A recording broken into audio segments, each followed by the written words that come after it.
오늘 하나님께서 우리에게 허락하신 말씀은 베드로전서 2장 9절에서 10절 말씀입니다. 신약 378페이지 베드로전서 2장 9절 10절 말씀입니다. 자, 각자 자리에서 예배를 드리는 모두 포함해서 찾으셨으면 아멘으로 화답하겠습니다. 다 찾으셨습니까? 네, 그럼 우리 말씀이 짧기 때문에 한 목소리로 같이 읽도록 하겠습니다. 자, 시작. 그러나 너희는 택하신 족속이요 왕같은 제사장들이요 거룩한 나라요 그의 소유가 된 백성이니 이는 너희를 어두운 데서 불러내어 그의 기이한 빛에 들어가게 하신 이의 아름다운 덕을 선포하게 하려 하심이라. 너희가 전에는 백성이 아니더니 이제는 하나님의 백성이요 전에는 긍휼을 얻지 못하였더니 이제는 긍휼을 얻은 자니라. 아멘. 사랑하는 우리 은성교회 성도 여러분, 오늘 12명의 성경 인물 가운데 오늘이 몇 번째죠? 11번째입니다. 11번째 하나님의 용사요 또 예수님의 제자들 중에 소위 수제자라고 불렸던 인물 누구죠? 바로 베드로입니다. 잘 아시겠지만요, 이 베드로는요 모든 제자들 중에 사실 가장 인기가 많았습니다. 제자들 안에서도 인기가 많았지만 예수님을 따르고 있는 무리에게서도 베드로는 인기가 많았어요. 왜 그랬을까요? 여러분 왜 그랬을 것 같으세요? 베드로가 왜 사람들한테 예수님 다음으로 인기가 있었습니다? 왜냐? 먼저는 성경을 보면 그는 다혈질이었어요. 그리고 즉흥적으로 좀 움직였죠. 이런 면들이 인간적으로 좀 느껴지세요? 비인간적으로 느껴지세요? 인간적으로 느껴지죠. 나하고 같은 거예요. 나하고 같은 모습인데 내가 조금 나서지 못할 때 누가 나서줘요? 베드로가 나서주는 거예요. 그렇기 때문에 베드로는 성경 안에서도 그렇고 당대 시대에도 그렇고 오늘날에도 소위 사도 바울이 인간적이세요? 사도 베드로가 인간적이세요? 베드로가 인간적이거든요. 그래서 좀 더 인기가 있기도 합니다. 그런데 이 베드로는요 말에 있어서도 좀 거리낌이 없었어요. 다른 사람들, 다른 제자들이 하지 못할 말도 베드로는 그냥 해버립니다. 시원시원해요. 근데 시원시원한 만큼 어떤 문제가 또 있을까요? 실수가 많죠. 그래서 인간적으로 느껴지는 게 오늘 성경인물인 베드로입니다. 감정의 기복도요 상당히 많았던 게 베드로였어요. 예수님 쫓다가도 나는 예수를 모른다라고 하는 인물, 바로 오늘 베드로지요. 오늘 말씀을, 오늘 본문을 보기 전에 베드로의 인생을 연대기적으로 우리가 한번 같이 살펴봤으면 좋겠어요. 그의 인생은 세 단계로 나눠집니다. 그 첫 번째 단계가 뭘까요? 어부였어요. 어부로서의 이 베드로. 성경에서요 베드로가 처음 등장한 게 마태, 마가, 누가 중에 퀴즈예요. 어디일까요? 자, 찍어보세요. 최은점이 어디일까? 마태, 마가, 누가죠? 요한복음입니다. 왜 요한복음에 처음 등장하느냐? 예수님께서 제자를 부르는 첫 장면이 요한복음이에요. 그래서 이 요한복음 1장을 보면 나오는데 또 다른 질문을 드립니다. 제자들 중에 12명의 제자들 중에 제일 처음 부름받은 사람이 누구일까요? 네, 대답하지 마세요. 우리 부끄러워질 수 있어요. 누구냐? 요한복음 1장을 보면 바로 안드레예요. 안드레는 이 사도행전 시대의 제일 첫 번째 순교자이기도 하죠. 근데 이 안드레가요 지금 어떤 문제가 있느냐? 그가 처음 세례 요한의 제자였어요. 세례 요한의 제자였어요 처음에는. 그런데 세례 요한의 제자였다가 어떻게 돼요? 예수님을 만납니다. 그리고 예수님의 말을 듣고 나서 바로 어떻게 되느냐? 바뀌어요. 누구의 제자로? 예수의 제자로 바뀝니다. 그리고 즉각적으로 반응해서 그가 들은 것을 누구에게 전합니까? 베드로에게 전하는데, 자, 요한복음 1장 41절에 베드로에게 뭐라고 전하느냐, 이렇게 말합니다. 우리가 메시아를 만났다라고 안드레가 전합니다. 그의 형에게 말이죠. 자, 그런데 중요한 것은 안드레의 소개로 베드로가 요단강 근처 어딘가에서 예수님과 처음 만남을 갖습니다. 이때 예수님께서 베드로에게 무엇이라고 하느냐, 우리 1장 42절 같이 한번 볼까요? 자, 같이 읽겠습니다. 시작. 데리고 예수께로 오니 예수께서 보시고 이르시되 내가 요한의 아들 시몬이니 장차 게바라 아니라 하시니라. 자, 게바는 번역하면 베드로라. 예수님께서 너는 바요나 시모나라고 하잖아요. 바요나 시모나. 바가 누구의 아들이라는 뜻이에요. 그래서 바요나는 뭐예요? 요나의 아들 시모나, 그 뜻이 있거든요. 근데 오늘 예수님께서 그렇죠. 내가 요한의 아들 시몬이니. 지금 예수님께서 베드로를 처음으로 만나지만 예수님이 이미 베드로가 누구인지 알았습니까? 몰랐습니까? 알았다는 거죠. 그러면서 베드로에게 새로운 이름을 주십니다. 참고해서 보면 이 베드로, 그가 지금 이 한 절 안에 이름이 3개가 나오죠. 첫 번째 이름이 뭡니까? 시몬이에요. 시몬은 히브리식 이름이에요. 시므온이라고 나오기도 하는데 그걸 이 헬라 시대에 와서는 시몬이라고 씁니다. 그래서 시몬이라는 이름이 그에게 히브리식 이름이 있었어요. 두 번째, 그가 갖고 있던 고유의 이름이 있었죠. 또 뭡니까? 베드로라고 하는 이름이었어요. 베드로, 이 말은 헬라식의 이름입니다. 근데 베드로, 이게 뭐냐면 베드로스라고 하는 헬라 그 돌이라고 하는 어원을 갖습니다. 근데 이렇게 이미 이름이 있었던 그에게 예수님께서 너는 요한의 아들 시몬이구나 라고 하면서 어떤 이름을 줍니까? 게바라고 하는 이름을 줍니다. 이 게바의 뜻이 무엇이냐? 바로 돌, 반석이라는 뜻이에요. 그에게 왜 이름을 줬을까? 왜 새 이름을 줬을 것 같으세요? 그 이름이 과연 이 베드로에게 또 예수님에게 얼마나 의미가 있었을까요? 예수님께서는 이미 베드로가 누구인지를 아셨어요? 몰랐어요? 아셨어요. 베드로가 가지고 있던 잠재력까지도 꿰뚫고 계시던 게 누구입니까? 예수님이라는 거예요. 그 시몬 또는 베드로라 불리고 있는 사람에게 단순히 게바라고 하는 새 이름을 준 게 아니라는 거예요. 이름을 그냥 줬다, 이게 의미가 있는 게 아니에요.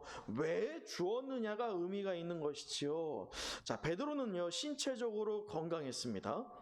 그리고 성격은 어땠을까요? 성격은 다혈질이기 때문에 시원시원하기도 하지만 상처를 잘 줘요. 말로. 자, 그렇기 때문에 성격은 약했죠. 왜냐하면 그 자신에게는 좀 관대했지만 다른 사람들에게는 다혈질이기 때문에 시원시원하기도 했지만 상처를 많이 줬을 거예요. 자, 그런데 성미가 급했을까요? 아닐까요? 다혈질이니까 급했겠죠. 그게 언제 나오느냐? 이 예수님이 부활한다는 소식을 듣습니다. 첫 번째로 누가 달려갈까요? 그 소식을 듣고 사도 요한이 달려가요. 그런데 사도 요한이 달려가는데 누가 그 뒤를 쫓아갈까요? 바로 베드로가 쫓아갑니다. 그런데 사도 요한은 예수님의 무덤 앞에 도착은 먼저 했지만 들어가지 못해요. 왜 그랬을까요? 무서웠던 거예요. 그런데 헐레벌쩍 뒤쫓아왔던 어떤 누군가가 잠시의 망설임도 없이 예수님의 무덤 안에 뛰어들어갑니다. 그게 누굴까요? 그게 바로 베드로예요. 그만큼 베드로는 성미가 급했어요. 그런데 이것을 간파하신 우리 예수님께서 게바라고 하는 새 이름을 베드로에게 지어주심으로 그 인생의 전환점과 변화의 기회를 허락하신 거예요. 그게 새 이름을 주신 이유라는 것이지요. 그래서 이 새 이름을 주신 예수님께서는요, 장차 그가 예수님의 제자이자 하나님의 용사로서의 반석다운 삶을 살 것이다 라고 하는 것을 이미 보셨습니까? 안 보셨습니까? 보셨다는 거예요.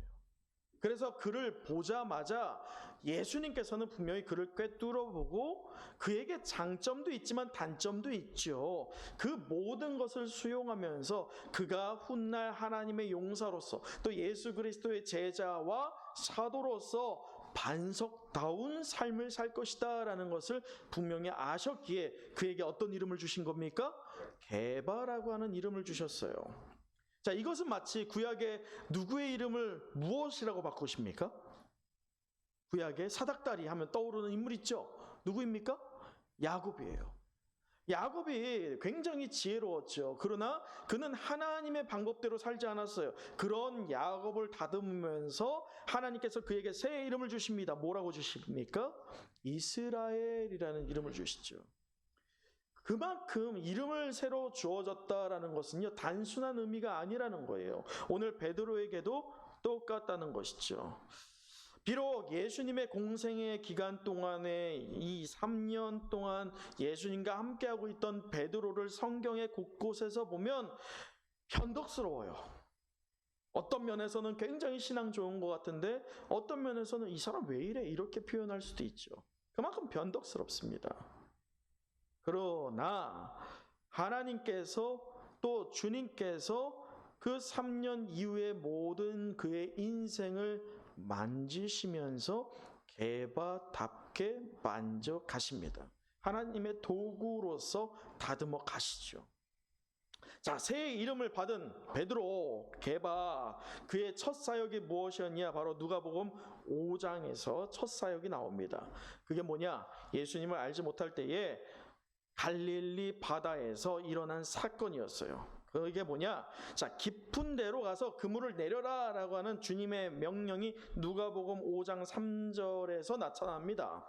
자, 그럴 때에 예수님의 말에 의지해서 그물을 던져요, 안 던져요? 던지죠. 어떻게 됩니까? 그물이 찢어질 정도가 돼서 배가 왔지만 배 2개가 잠길 정도의 물고기가 잡혀요.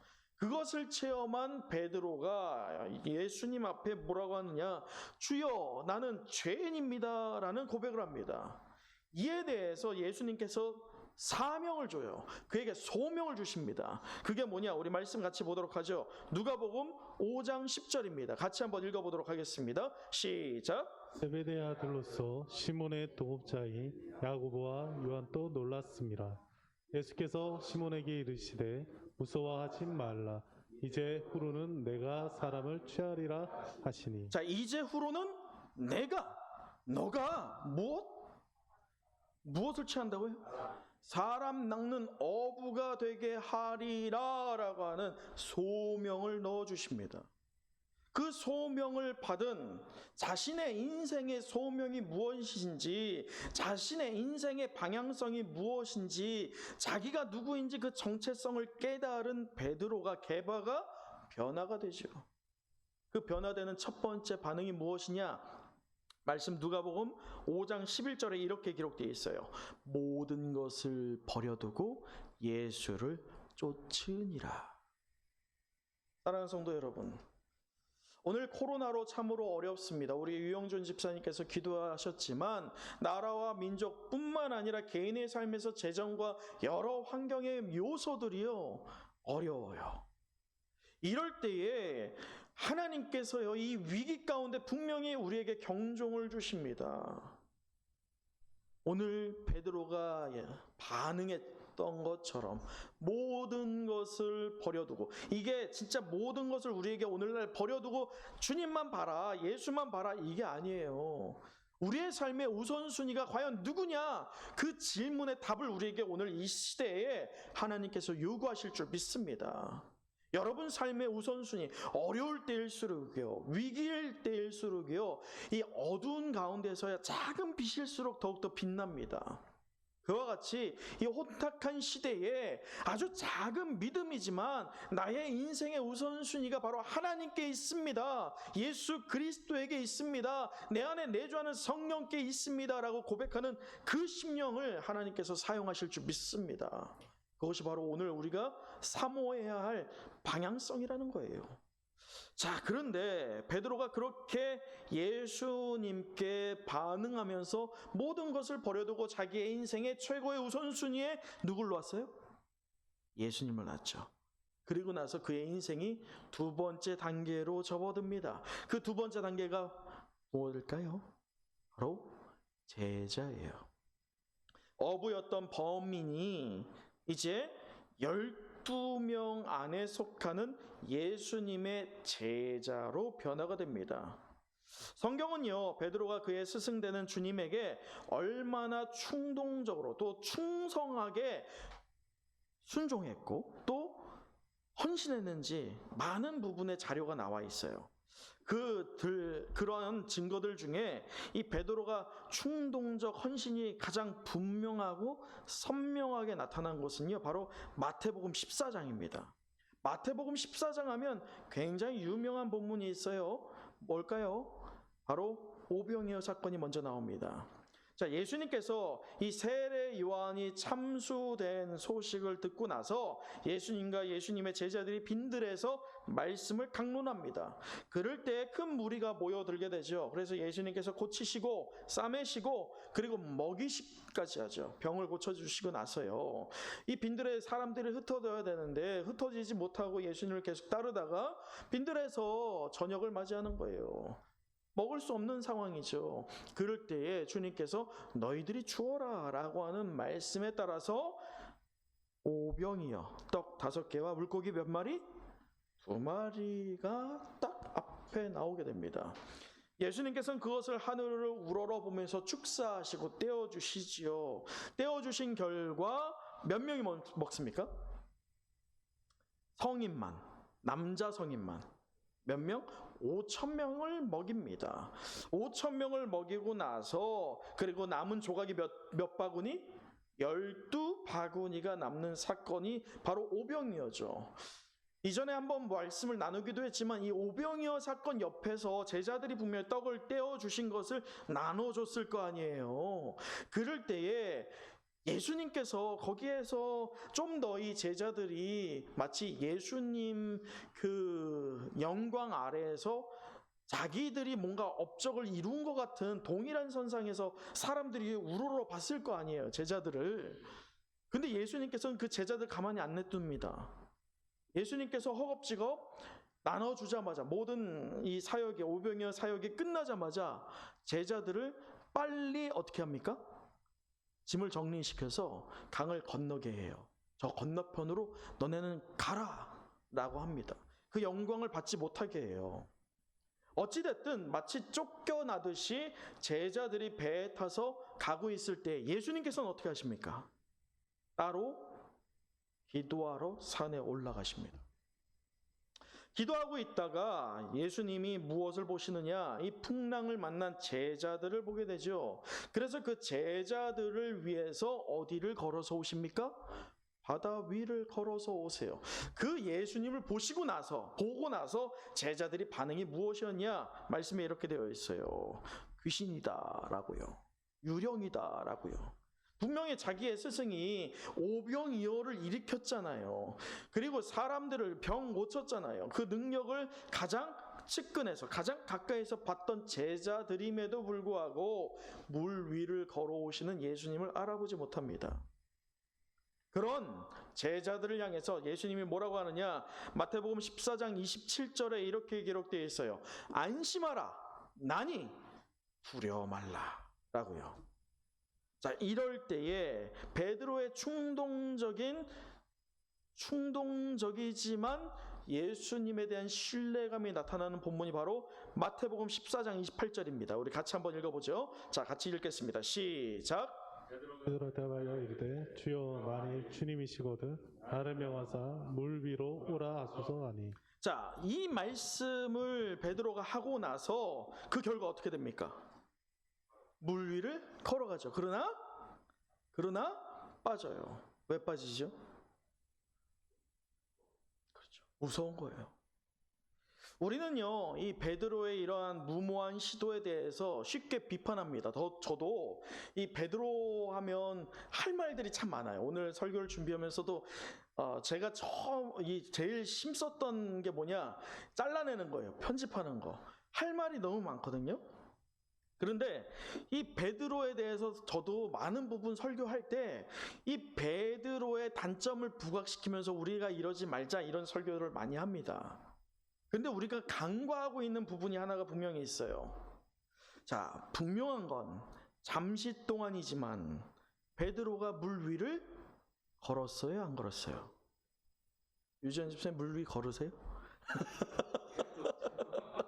헤엄도 못 치시세요? 큰일 났네. 여러분, 간과하고 있는 하나가 무엇이냐? 12명의 제자는 분명히 특별히 선택받은 자들이었어요. 그러나 11명은 감히 엄두도 내지 못하였던 질문. 만일 주님이시거든 나보고 오라 하십시오라고 할 때 주님께서 오라라고 하니 베드로는 즉각적으로 물 위를 걸어갑니다. 아무도 시도하지 않았어요. 그런데 그 믿음에 반응해서 걸어갈 때 그가 물 위를 걸었다 안 걸었다? 걸었다는 거죠. 이거 하나만큼은 분명하다는 거예요. 그가 물 위를 걸었다. 아주 잠시지만 걸었다. 그 잠시 동안의 그의 믿음은요, 성경 어디에도 인간으로서는 번접할 수 없는 믿음이었습니다. 사랑하는 성도 여러분, 이 코로나와 당면한 우리가요, 굉장히 곤혹스러워합니다. 성도가 당황합니다. 왜냐? 이럴 때가 없었거든요. 전쟁이 나도 예배를 드렸어요. 근데 지금은 우리가 모여서 예배를 드리면 안 되고 내가 교회를 다닙니다. 내가 그리스도인입니다. 내가 성도입니다. 말하면 마치 손해를 볼 수 있는 상황이에요. 당신 교회 다녀요? 그러면 당신 오지 마세요. 이렇게 반응하는 시대입니다. 우리는 점차 두려워서 물 아래에 빠지고 있는 상황이에요. 그러나 분명히 기억하세요. 이 코로나가 잦아들고 분명히 진짜 신앙과 가짜 신앙은 완전히 물과 기름처럼 구별이 될 것입니다. 오히려 그것이 기회예요. 하나님께서 그 위기를, 지금의 이 위기를 사용해서 우리가 잠시 동안이지만 물 위를 걸었던 베드로의 신앙처럼 다시 순간적으로 하나님께 집중하고 진짜 하나님을 예배하는 우리의 심령이 회복되기를 소망할 때 하나님께서 우리를 사용하실 줄 믿습니다. 한국 교회를 다시금 일으키실 줄 믿습니다. 자, 그런데 제자로서의 두 번째 인생인 이 베드로는 미완성의 단계였어요. 두 번째 단계가 말이죠. 그는 12명 제자들 중에 최고가 되고 싶은 열정이 있었어요. 제자들 중에 싸움이 있었습니다. 어떤 싸움입니까? 누가 크냐예요. 누가 크냐. 주님, 내가 오른편에 있죠? 아니에요. 제가 오른편에 있어요. 이런 얘기들이요. 하물며 이 야고보와 요한의 엄마는요. 그때도 치맛바람이 있었어요. 엄마가 와서 아들들 대신에 요청해요. 주님, 우리 애들 나중에 주님이 왕의 자리에 갔을 때 하나는 좌편에 하나는 우편에 앉혀주세요. 그런 요구를 엄마가 와서 합니다. 여하튼 이 제자 중에 베드로 역시나 예수님께서 왕이 되시면 자신은 당연히 어느 자리에 있다? 우편에 있을 거야 라고 하는 확신이 있었어요. 성경 곳곳에 보면 예수님께 인정받고 싶어서 달아올라 있는 베드로를 보게 되죠. 굉장히 강했어요. 그는 너무나 강렬하게 주님께 집중했지만 정작 그의 열정은 종종 어리석게 보여질 때가 있습니다. 그런데 또 두 번째, 베드로가 다른 제자들과 또 우리와 다른 게 어떤 장면에서 나오느냐, 바로 마태복음 16장인데 마태복음 16장에 주님께서 제자들에게 묻습니다. 사람들이 나를 누구라 하느냐라고 했더니 제자들이 뭐라고 하느냐, 더러는 엘리야요, 더러는 모세요, 이렇게 말을 하죠. 그럴 때 예수님의 집중은 사람들의 말이 아니었어요. 예수님께서 그 다음 질문이 무엇입니까? 너희는 나를 무엇이라 생각하느냐 질문이었어요. 그에 대해서 11명의 제자는 반응하지 못합니다. 그럴 때에 마태복음 16장 16절에 이렇게 고백하죠. 바로 베드로의 고백인데 이것이 우리 믿는 성도들의 신앙의 증거의 초석입니다. 같이 한번 읽어보도록 하겠습니다. 시작. 시몬 베드로가 대답하여 이르되 주는 그리스도시요 살아계신 하나님의 아들이시니이다. 주 그 살하아라고 했죠. 주는 그리스도시요 살아계신 하나님의 아들이시니이다. 이 고백을 하게 됩니다. 유일한 사람이었어요. 이렇게 고백한 유일한 사람 말이죠. 베드로의 이러한 대답은요, 12 제자들의 대표로서 손색 없는 완벽한 대답이자 오늘날 우리 성도와 교회가 고백해야 할 신앙 고백의 초석이라고 할 수가 있겠습니다. 이 멋진 신앙 고백을 했던 베드로는 주께서 체포되기 전에 말씀하셨던 오늘 밤 닭 울기 전에 너가 날 몇 번 부인해? 3번 부인할 거야 라는 말씀에 대해서 어떻게 반응하느냐, 이 마태복음 26장 35절에 베드로가 뭐라고 고백하냐면 내가 주와 함께 무엇할지언정? 죽을지언정 주를 무엇하지 않겠다? 부인하지 않겠나이다. 그렇게 말한단 말이에요. 내가 오늘 그렇다면 예수님과 어떻게 하겠다는 거예요? 죽겠어요, 이 얘기지요. 그런데 어떻게 되느냐, 누가복음 22장 61절 같이 한번 보도록 하죠.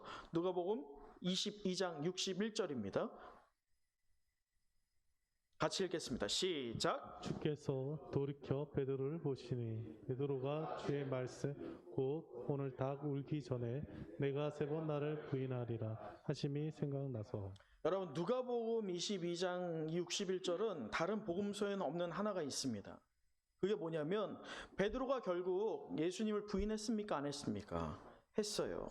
근데 누가복음 이 22장에는 뭐가 있냐면 부인하는 마지막 3번째가 될 때, 자, 부인하는 이 60절에도 보면 뭐가 나오냐면 부인하는 그 말, 마지막 3번째 부인하는 말이 채 끝나기도 전에 어떻게 돼요?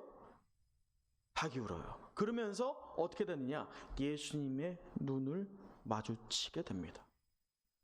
3번째 부인하는 그 순간, 말이 다 끝나기도 전에 61절에 이렇게 나오는 거예요. 그 다음에 말씀이 60절에는 어떻게 되어 있냐면 그 마지막 3번째 부인이 채 끝나기도 전에 61절, 주께서 돌이켜 베드로를 보시니. 말하고 있는 그 찰나에 베드로의 눈이 지금 누구를 향하고 있는 거예요? 예수님을 본 거예요. 근데 누가 자기를 보고 있어? 예수님이 나를 보고 있어. 여러분, 베드로와 우리의 차이가 여기에서 또 하나 있어요. 베드로는 자기가 예수님을 부인하는 그 마지막 찰나에 예수님의 눈을 마주 보게 됩니다. 결국 그는 어떻게 되느냐? 도망가죠.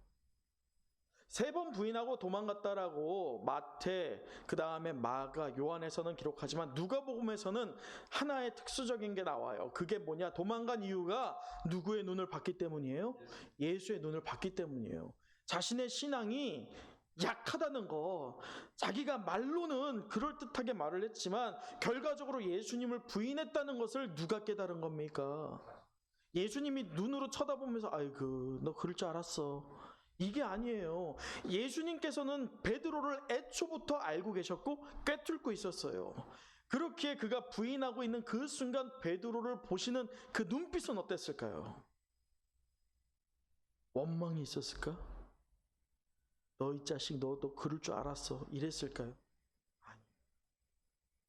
분명히 그의 눈에는, 주님의 눈에는 베드로가 앞으로 개바로서 어떻게 될 것인지에 대한 미래에 대한 확신이 있으셨던 거예요. 그래서 그 예수님의 눈에는, 예수님께서 베드로를 바라보는 그 눈에는 사랑이 있었다는 것이죠. 그래서 베드로가 찔려서 나간 거예요. 예수님이 만약에 원망의 눈으로 봤다면 베드로가 그렇게 반응하지 않죠.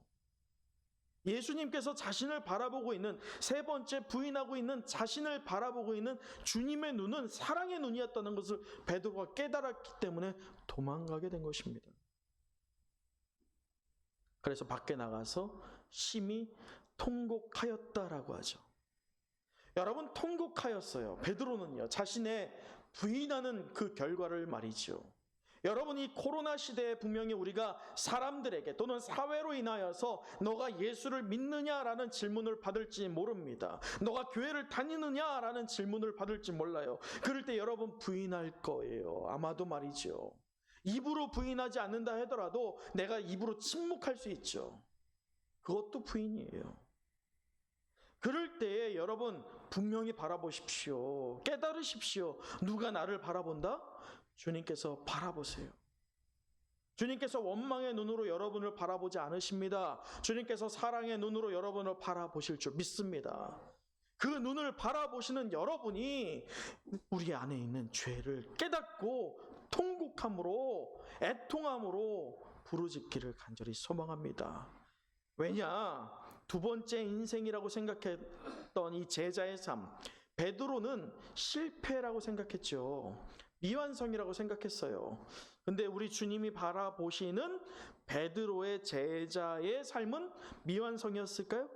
실패였을까요? 그렇지가 않았어요. 베드로가 가지고 있던 잠재력을 꿰뚫어 보신 주님께서 시몬 또는 베드로라 불리는 이름을 게바로 바꾸신 궁극적인 이유가 있었기 때문입니다. 예수님께서 죽으실 때에 부인하였던 제자 베드로 그리고 다른 제자들이요 도망가서 디베랴 호숫가에서 무엇 하나요? 요한복음 끝에 보면 어부짓을 다시 합니다. 그럴 때 주님께서 오시죠. 왜 찾아오시죠? 미완성의 단계, 실패의 단계라고 생각했던 베드로의 생각을 바꿔주시기 위해서 또 베드로가 가지고 있던 소명을 다시금 깨닫게 하고 그것을 이루게 하기 위해서 주님께서 베드로를 찾아오십니다. 그리고 주님이 어떤 질문을 하느냐? 바요나 시모나, 내가 나를 사랑하느냐? 그 질문을 3번을 하게 돼요.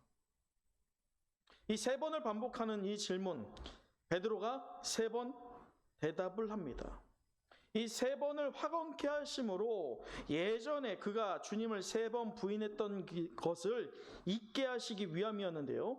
자, 베드로를 꿰뚫어 봤던 주님께서 훗날의 베드로, 게바로서의 베드로가 어떤 삶을 살지를 알았다는 것이 요한복음에 나오는데요. 요한복음 21장 18절을 보도록 하죠. 우리 같이 한번 읽어보도록 하겠습니다. 시작! 내가 진실로 진실로 내게 이르노니 내가 젊어서는 스스로 띠띠고 원하는 곳으로 다녔거니와 늙어서는 내 팔을 벌리리니 남이 내게 띠띠우고 원하지 아니하는 곳으로 데려가리라. 자, 여기에서 띠띠운다. 이게 자신이 원해서 띠띠우는 게 아니라 남이 띠띠운다. 또는 내 팔을 벌리리니 라고 하는 이것은 결국 그가 훗날 어떻게 되겠다는 것을 예언하는 거냐? 그가 십자가 처형을 당할 것을 예언하고 있는 거예요. 예수님께서는 훗날 이 21장 18절 그 말씀을 통해서 우리에게 알려주시는 게 뭐냐? 예수님께서는 패배자처럼 실패자처럼 디베랴 호숫가에 있는 베드로를 찾아가셨는데 그 실패한 것 같은 모습 안에 있는 미래의 게바로서 그 소명을 성취한 미래가 눈에 보이고 있는 거예요. 그 미래가 무엇이냐? 십자가 처형을 당하는 것. 누구 때문에? 누구 때문에? 우리 주님 때문에. 주님을 부인했던 베드로가 주님 때문에 기꺼이 그의 삶을 온전히 내려놓는 것, 그것을 주님께서 보신 것이죠. 게바답게 삶을 종결하는 것을 보신 거예요. 오늘 본문 베드로 전서는요, 베드로가 사도로서 3번째 인생에 기록한 서신입니다. 이 베드로 전서는요, 특히나 환난 중에 있는 성도들을 위로하기 위해서 또는 격려하기 위해서 쓰여졌어요. 대환난의 시기가 도래하게 됩니다. 신약 시대 초대교회 성도들에게 말이죠.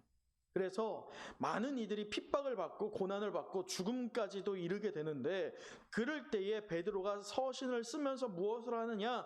용기 내어라, 힘내어라, 주님께서 너희와 함께 하신다라는 메시지가 풍성히 담겨 있어요. 근데 이걸 베드로 전서와 후서를 보면 어떤 느낌이 오냐면 베드로의 자신의 회고록과도 같아요. 성도들이 당면하게 될 어떤 위기와 그리고 어떤 어려움을 과거에 누가 지금 경험했던 거예요? 베드로가 경험했던 거죠. 근데 베드로는 어떻게 했었어요? 경험할 때? 끝내 어떻게 했습니까? 부인하고 도망갔잖아요. 그런데 그것을 회고하면서 너희는 어떻게 하라? 그러면 안 돼. 너희들 나 알잖아. 내가 이 스승되는 예수를 버리고 도망갔던 거 너희들 알잖아. 너희들 분명히 어떤 마음이고 얼마나 어려운 줄 내가 알아. 그러나 너희들은 그러지 마. 그것을 담고 있는 게 오늘 베드로 전서입니다.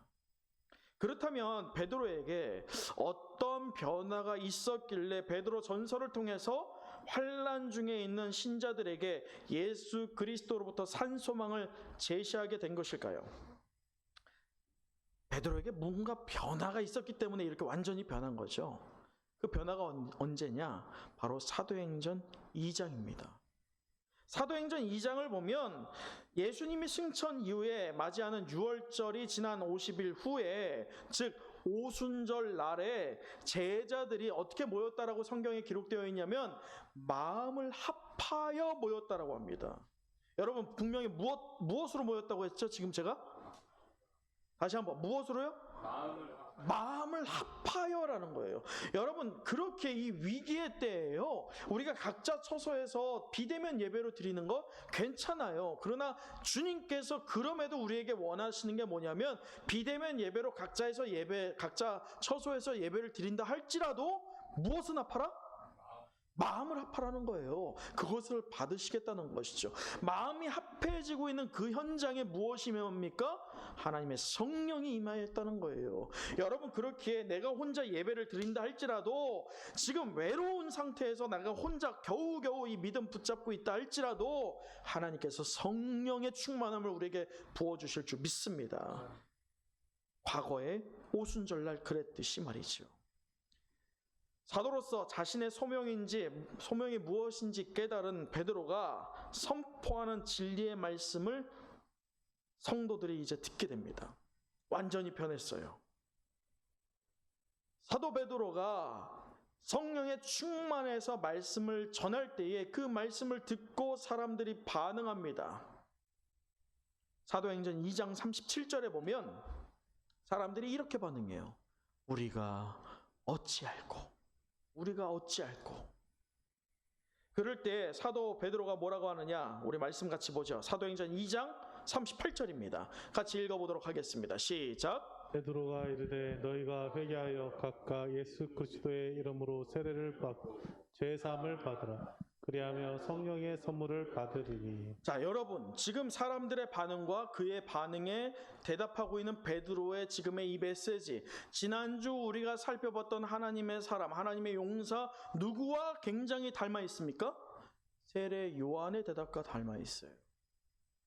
세례 요한이 선포했죠. 회개하라, 천국이 가까이 왔느니라. 회개의 열매를 보여야 된다라는 메시지가 세례 요한에게 있었고, 세례 요한의 사역이 중단되고 나서 누가 그 메시지를 이어서 갔습니까?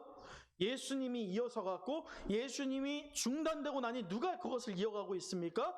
베드로가 이어가고 있다는 거예요. 여러분 베드로의 시대는 지금 끝났습니다. 그렇다면 그것을 이제 누가 이어서 가야 할까요? 바로 저와 여러분 될 줄 믿습니다.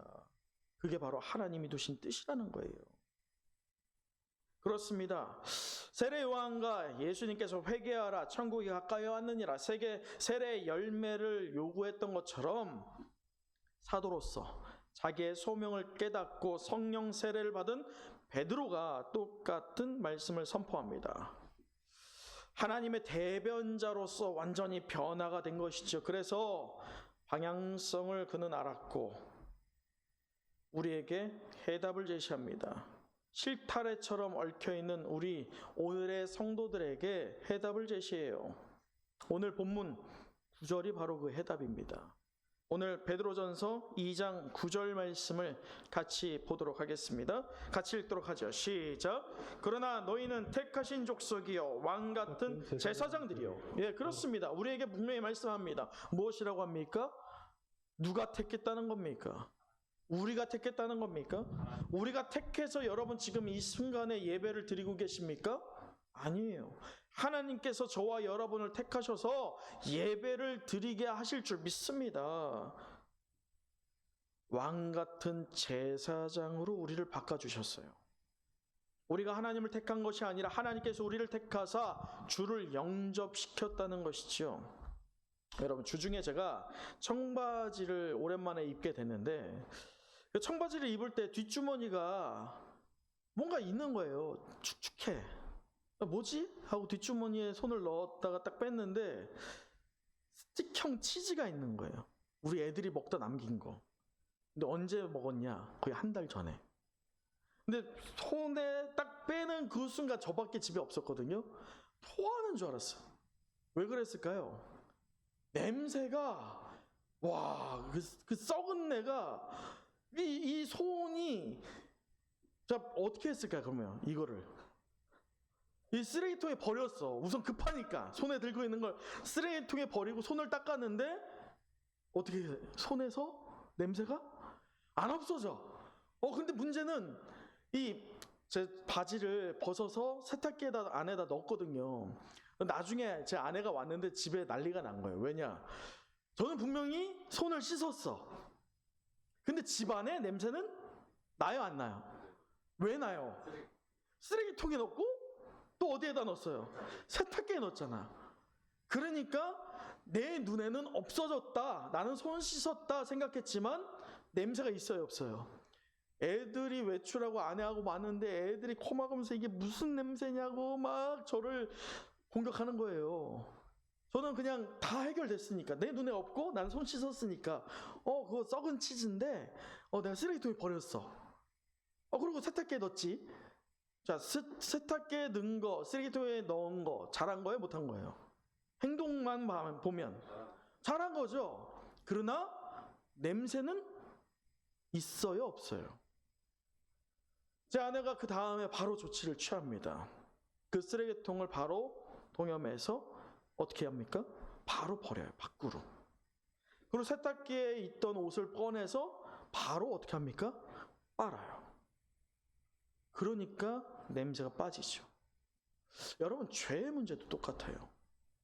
하나님을 역겹게 만드는 죄의 고약한 냄새가 우리에게 깊게 배어 있다는 것이죠.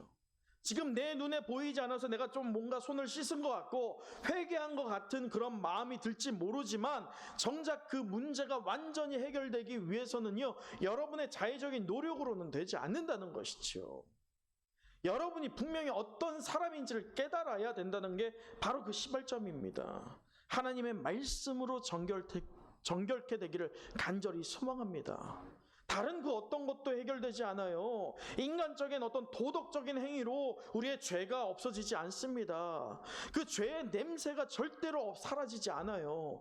죄가 온전히 없어질 수 있는 것은요, 하나님의 말씀의 능력으로 해결될 줄 믿습니다. 더 나아가서 예수 그리스도를 사모하고 신뢰하는 그 믿음으로 인해서 이제는 죄가 우리에게 단절되어서 내가 온전히 하나님께 속하여졌다라고 하는 명확한 나의 정체성만이 죄가 해결된다는 것을 기억하고 삶에 적용하는 여러분 되길 간절히 소망합니다. 오늘 말씀을 계속 보시도록 하죠. 오늘 말씀의 2장 9절을 보면 이렇게 되어 있어요. 그의 소유가 된 백성이니 라고 하면서 뭐라고 하느냐? 이는 너희를 어디에서 불러냈다고 합니까? 어두운 데서 불러냈다라는 거예요. 우리가 세상 가운데 있어요. 어두운 혼탁한 이 시대에 있습니다. 그러나 그 가운데에서 불러내어서 오늘 예배의 자리로 불러주신 것이 바로 우리의 노력이 아니라 누구의 능력입니까? 하나님의 능력일 줄 믿습니다. 그래서 그의 기이한 빛에 들어가게 하신 이의 아름다운 무엇을 선포하게 합니까? 덕을 선포하는 것. 즉 하나님이 나를 구원하셨다라고 하는 복음을 선포하는 입술이 될 때에 하나님께서 우리를 분명히 하나님의 소명을 이루는 자로 사용하실 줄 믿습니다. 말씀을 마치겠습니다. 오늘 성경 인물은 11번째 우리 성경 인물 바로 베드로였어요. 소명을 이룬 사람 베드로라고 하는 제목으로 우리 말씀을 나눴는데 우리 마지막으로 10절을 같이 보도록 하겠습니다. 10절 시작. 너희가 전에는 백성이 아니더니 이제는 하나님의 백성이요 전에는 궁유를 얻지 못하였더니 이제는 궁유를 얻은 자니라. 사랑하는 성도 여러분, 베드로는 헌신적이었기 때문에 하나님의 위대한 용사가 되었습니다. 베드로에게는 많은 약점이 있었어요. 허물이 있었습니다. 그의 앞뒤 가리지 않고 즉각적으로 행동하려 했던 결단성과 행동력은 장점이기도 했지만 많은 경우 단점으로 작용했었어요. 종종 생각 없이 말하는 것들, 그리고 자신의 행동 결과로 고려치 않고 행동했던 어떤 경솔함, 이것 때문에 예수님께 또는 사도 바울에게 비난을 받기도 했던 게 바로 오늘 말씀의 주인공 되는 베드로였습니다. 그러나 하나님의 무한한 영광이 이 억센 사람을 차츰차츰 하나님의 소명을 이루는 사람으로 만져가셨습니다. 그와 같이 오늘 억세여서 이 코로나라고 하는 어려운 상황을 통해서 하나님께서 우리를 만져가실 줄 믿습니다. 하나님이 우리의 소명이 무엇인지를 이 어려운 위기 가운데에서 깨닫게 하실 줄 믿습니다. 그래서 우리가 소명이 무엇인지를 깨닫고 그것을 어떻게 이룰지 날마다 몸부림칠 때에 하나님께서 우리를 차츰 변화시켜 주시는 것뿐만 아니라 더불어 회복시켜 주실 줄 믿습니다. 세상 사람들과 우리 성도와 교회의 차이점이 무엇일까요? 비전이 있느냐 없느냐입니다. 곧 하나님이 우리로 하여금 무엇 하기를 원하는지를 깨닫는 거예요. 내가 무엇 하기를 원하는 걸 깨닫는 게 아니라 하나님이 나를 통해서, 우리 교회를 통해서 무엇 하기를 깨닫는 것, 그게 바로 비전입니다. 나의 능력이나 세상의 능력이 아닌 하나님의 능력으로 비전, 즉 소명을 이루기를 간절히 축복합니다. 하나님은 베드로처럼 우리가 용사 되기를 원하실 줄 믿습니다. 기억하십시오. 용사는 절대 쉽게 만들어지지 않아요. 우리의 잠재력이 무엇인지 깨닫는 은성의 영가족 모두 되시길 간절히 축복합니다. 또 하나님의 말씀에 순종하고 충성하는 비전의 사람 되시길 간절히 소망합니다. 그래서 주님 주신 사명을, 소명을 실현시키는 하나님의 용사되는 저와 여러분 되길 간절히 사모합니다. 기도하겠습니다.